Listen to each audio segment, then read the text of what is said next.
Hey, y'all. How y'all doing? How y'all doing? How y'all doing? How are y'all doing? Happy Thursday. Happy Thankful Thursday. Testimony Thursday. How has y'all day been going? How y'all doing? Come on in. Come on in. Come on in. Come on in. Come on in. How y'all doing? Come on in. Come on in. Speak to you, girl. Let me know what city, what state that you all are chiming in from. Welcome to another daily devotion. Come on in. If you haven't been with me before, come on and stay for a while because you never know who may need what it is that I have to say. So stay for a while, tap that screen for 30 seconds over here on TikTok, share my live over here on YouTube, subscribe, share my live because y'all never know who may need what it is that I have to say. Today's daily devotion topic is called Only Jesus Can Satisfy Your Soul. Now, y'all know I do not read our daily devotions ahead of time. I come on here and I read them with you all, and whatever revelations God give me, I give them to you all. Whatever He has me to say to you all, I will say it. So we're going to go ahead and get started. Only Jesus can satisfy your soul. It's coming from Jeremiah 2nd chapter, 13th verse. They have dug cisterns that can hold no water. We are desirous by nature. We keep desiring things just like we keep taking our next breath. The trouble is, when we get the things we crave, they don't bring us happiness we yearn for. So we keep looking for more and more things. Online stores are in business of creating need. Things we had assigned to our want category are switched to our need category. But according to theologian, here is the problem. We cannot get enough of what we do not need. No matter how much we have, we remain not enough people. For not enough people, there exists no lasting soul satisfaction. I saw an ad that featured the tagline, "Yesterday I didn't know it existed. Today I can't live without it." It's called The Myth of More. The myth that one day more will be enough. If we believe this myth, we spend our lives looking for the next thing. It might be a car or a promotion or the love of a beautiful woman or a handsome man. It might be, depending on your age, an iPad. Thank you for liking my live. Might be an iPad or a Lamborghini or a Tickle Me Elmo doll. We keep hoping that the next thing will be it. The source of true satisfaction for our souls. We keep hoping that the next thing will be the source or the true satisfaction of our souls. We keep hoping for a few minutes or perhaps days, we experience true soul satisfaction. Then it wears off. It always wears off. Understand this. Only Jesus can satisfy. Everything else disappoints. God said, "My people have done two evil things. They have abandoned me, the fountain of living water, and dug for them cracked cisterns that can hold no water at all." If you are tired of living an empty life, come to Jesus. He won't disappoint you. Only Jesus can satisfy your soul. I was laughing as I read this. Hey, Bang, how you doing? And I was laughing because that is how we are as a people, for real. as soon as somebody dangles something new in our face, we ready to get it. And y'all know on TikTok is always showing us something that we need to order and get off of TikTok. But right after we get it, it satisfies us for a little while, and then we're looking for the next thing that we should purchase because we are a desirous people by nature. But as Daily Devotion said today, Jesus is the only one that can satisfy our soul. So the more we buy, the more we're trying to reach for something that we can't really grab for. So we look around our home and all of a sudden we have a bunch of things. And some things we don't even use anymore. They're collecting dust. But the only way you can quench that satisfaction is to come to Jesus because he never disappoints. And we know that man disappoints. I had to learn that for myself. I'm trying to think of how can I say this. When I realized that me and my husband was dating at the time, and I realized that my husband when we was dating, that he would always disappoint me. That's when I realized that people will always fall short. Lord, our daughter is 7 now, so that's probably about 8 years ago that I realized that he will disappoint me. And that I know that I can always go to God and he'll never disappoint me. That's when I learned that people are real, not to fully put all my trust in people and understand that people will fall short. They will make mistakes. And for me not to put all my trust in people, because I know a lot of times we do that. We put all our trust in people. And as soon as they do something wrong, we are the cutoff culture. We're going to cut you off. Cut. We have no use for you anymore. You can kick rocks. I haven't said it in a while, but kick rocks with an open toe shoe on. Because I know before the Lord worked on my attitude, if you were to make me mad, I was going to cut you off. Like, I ain't want nothing else to do with you. I ain't want to give you no second chances because there are no second chances. I didn't want to do that.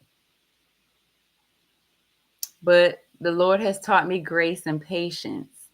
And so whenever somebody do something, I always give them grace. Because how can I not give them grace, but I expect God to give me grace every single day?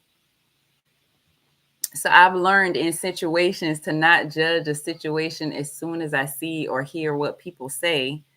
I try to give people grace. So look at your life and look at all the things that you have been buying, all the things that you trying to obtain. And you probably got them. You probably got it. But how do you feel? How do you feel now that you have all these things? Has it satisfied you? Or do you feel like you want something more? I'm not saying that we shouldn't want more. We should all want more. But sometimes we let society make us think that we need more instead of being satisfied with what we already have. Or maybe you got hurt when you were younger. And now you do things because you're trying to satisfy something in you because of the hurt that you had from when you were little. But you can't obtain it. So you keep doing and you keep doing and you keep doing. I want to let you know today that the only way you will satisfy that is for you to go to Jesus. Only Jesus can satisfy. Everything else would disappoint you. And if you did buy something and you were happy and giddy that you bought it, I'm pretty sure you ain't using it no more. I remember when my husband bought me this air fryer. I mean, I still use my air fryer. But when he got me that air fryer, I was so excited to have that air fryer. I was like, oh yeah, I'm cooking this on that and cooking this and this and this and this and this. I did not cook all this and that and this and that in there. I do use it to cook. What the shoot? I cook a good bit of stuff in there, but I don't use it now as much as I did before. Because sometimes you lose interest in it. I think my friend gave me a juicer, right? Because I said I wanted the juice. I've had that juicer now for 2 years. I'm not saying I don't use it, but I don't have the enthusiasm that I had when I first got that juice. I was like, oh yeah, and I was juicing everything. We always had ginger shots. I always made ginger shots. I think I made another drink. I think it was a green drink because I wanted to see how it helps my husband because he has diabetes. So I wanted to see how it helps him with that. And like now I be like, who want to clean up that juicer? It's not hard to clean, but it satisfied me when I first got it. But now I'm like, let me look for another one. Just because looking on social media, what's the popular one everybody got now? The Name. I think that's the popular juicer now. The Name juicer. I think I'm saying it right. I know it's NAMA. I think it costs like $400. I'm not saying I'm gonna buy it because I seen people found one similar to it cheaper on Temu and Shein. And I like to. I ain't gonna spend $400 on no juicer. That just want me. So if I can find something similar and get it off of Shein, I will.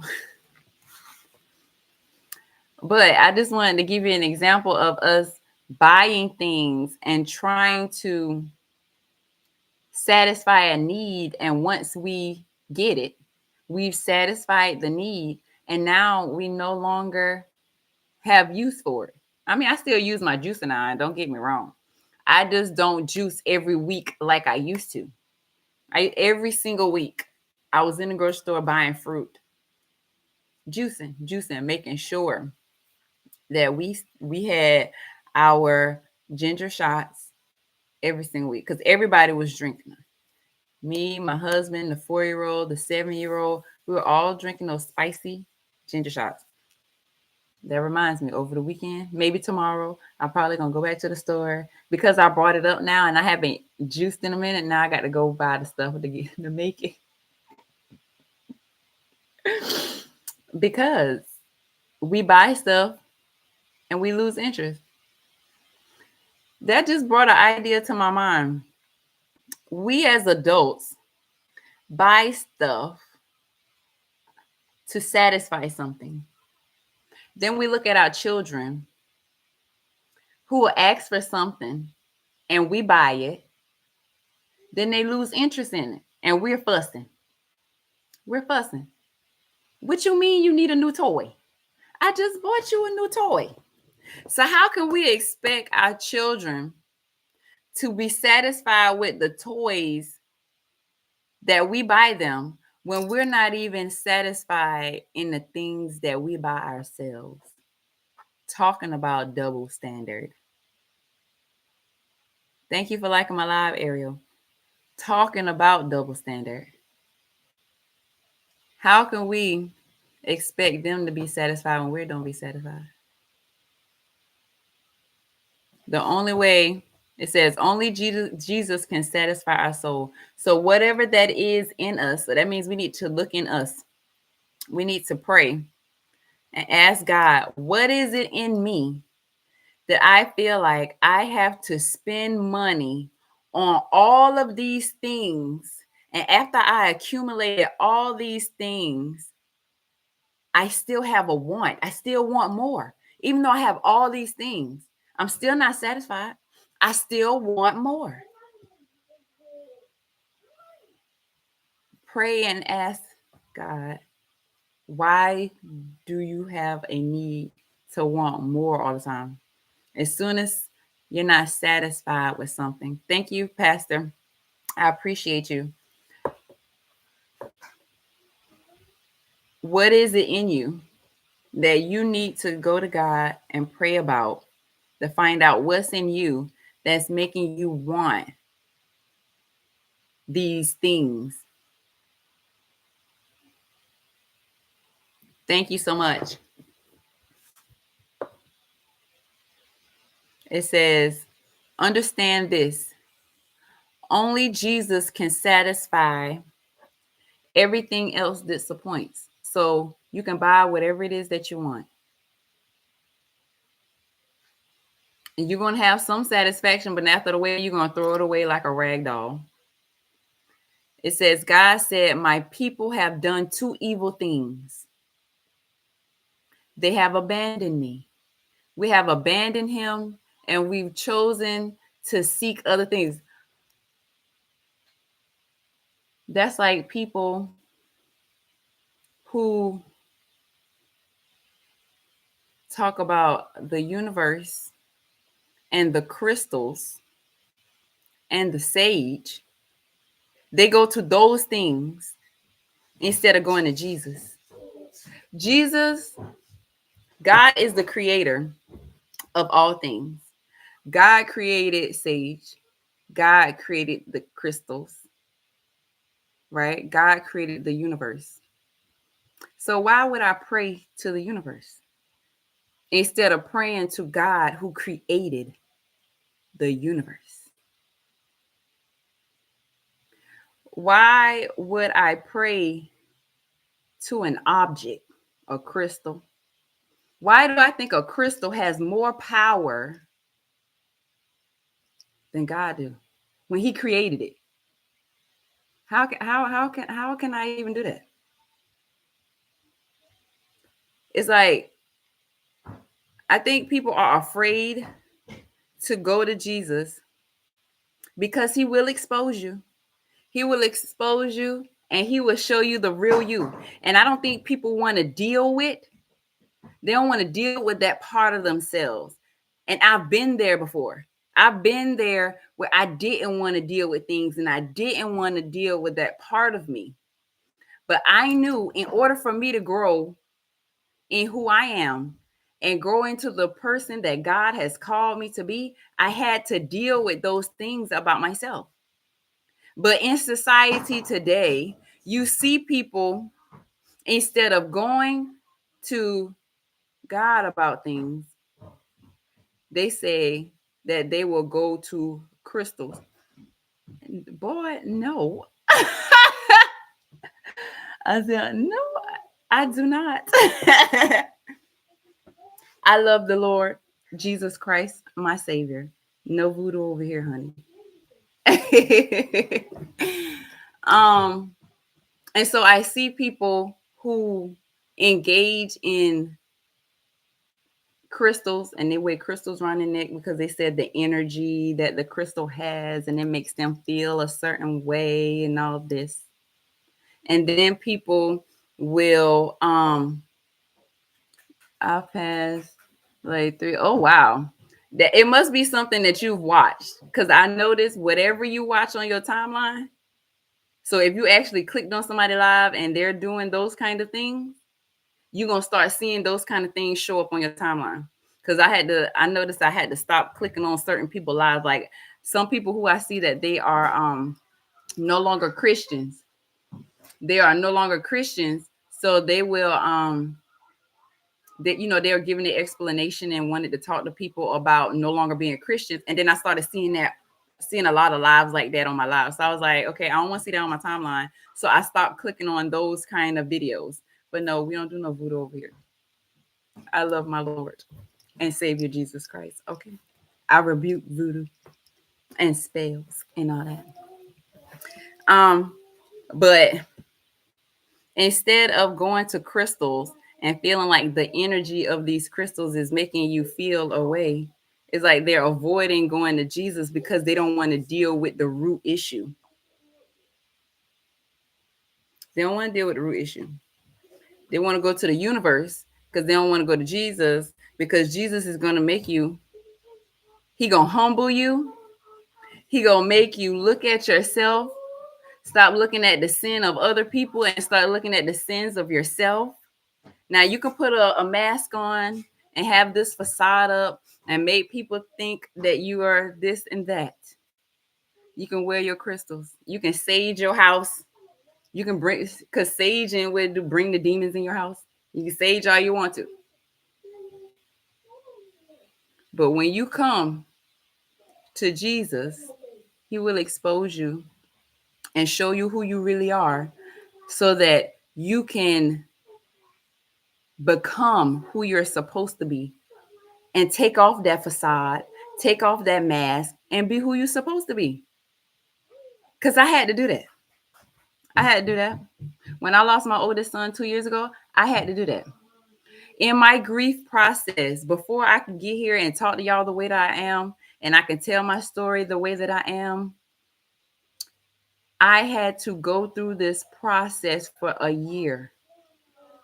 You hear me? I had to go through this process, and immediately the first thing God had me do was forgive people. So imagine just losing your child December, and February, God is telling you, you need to forgive everybody you feel like is connected to the death of your child. Even forgive yourself. Imagine that. And I'm like, I don't want to do that. I don't want to do that.